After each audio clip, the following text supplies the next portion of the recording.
Trump revealing his strategy to beat Hillary Clinton in the general election. The presumptive nominee telling a crowd in Montana that he plans to focus on states that are not normally very receptive to Republican candidates. 15 states, including delegate-rich California, where he says most Republicans don't even go for dinner.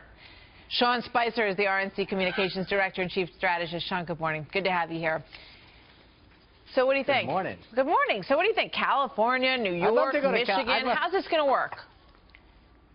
I'd love to go to California for dinner. I think it would be nice.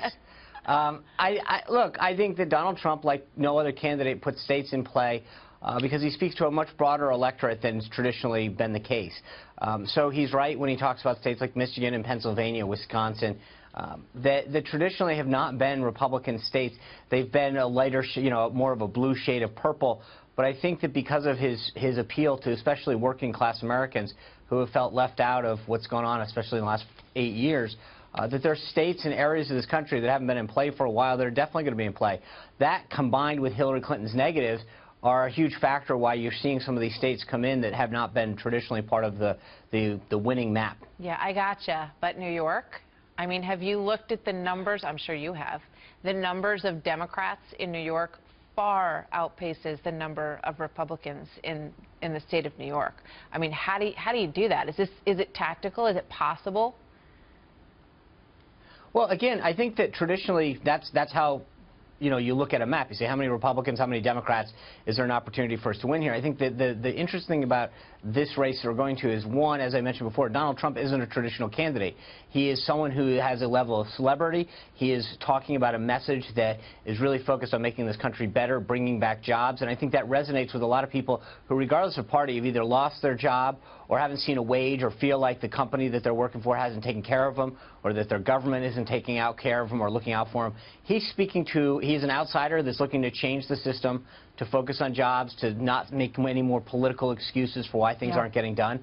And I think you contrast that with Hillary Clinton, and it's setting up something where you're not looking straight at demographic and political numbers. You're looking at people who feel a certain way, who have felt disenfranchised, or not just even traditional voters, that there are a lot of folks coming into the system, frankly, that haven't been involved in politics or haven't voted in the past.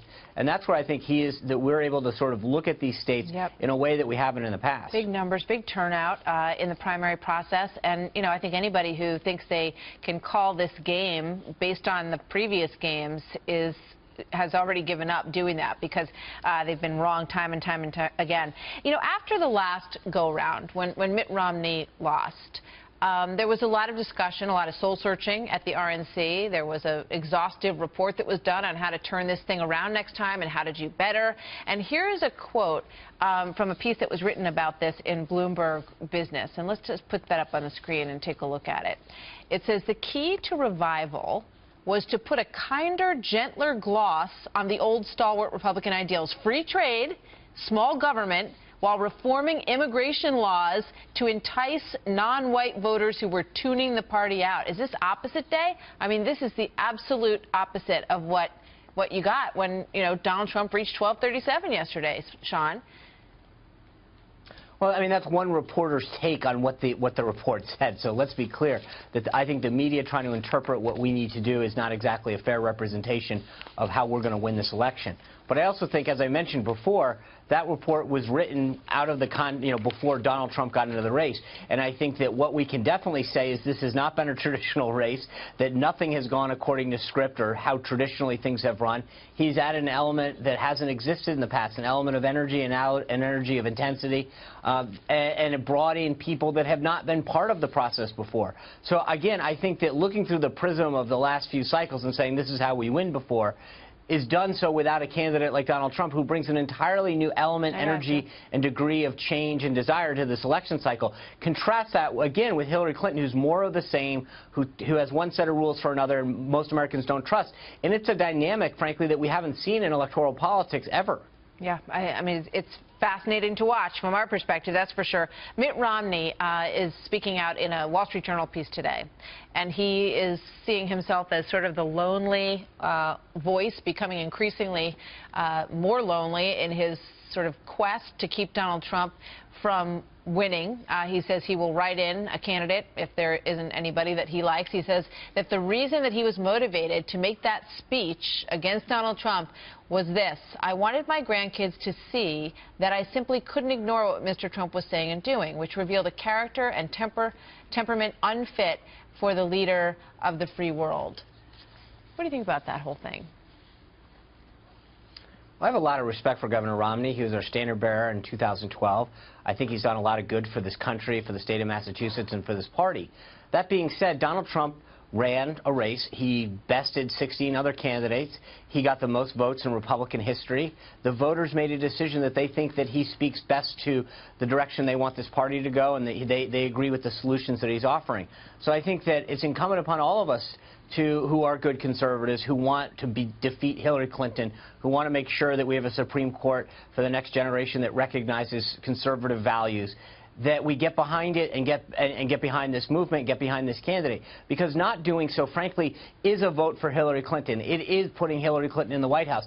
And there is really no other way to describe it. And so, again, while I have deep respect for the governor, I think that we have to understand that the consequence of not getting behind the voters' choice in this election is, in fact, electing Hillary Clinton. And it's not about just 4 years, Martha. It's not about the additional spending or the executive's orders. It truly is the trajectory of this country for a generation, because the judiciary, whether it's the Supreme Court or the Circuit Court of Appeals, will hand down decisions that will alter the trajectory for a generation, if not longer. Very quickly, because I got to go. What if Elizabeth Warren, do you think she might be the VP candidate with Hillary Clinton, and what do you think about that? I think it would be awesome. One, because we could replace her with a good Republican senator in Massachusetts, so that would be good. Two, again, I think that as far left as they continue to go towards socialism and communism, that really sets up a stark difference between the choice the American voters are going to have this November. I think you're going to see more of the same, more of the establishment, from more pandering from the left and from Hillary Clinton. And I think Donald Trump's going to give us an opportunity to really change and shake things up in Washington to get a government that's responsive and provide the solutions that this country truly needs, whether it's the TSA, the VA, the IRS, whatever. We need a government that's responsive to the people, and that's the direction that we're going in. Sean, you guys are busy, I know, for the next few weeks. Thanks for stopping by. Happy Memorial Day, Martha. You too. We'll see you in Cleveland. You bet. Thanks a lot.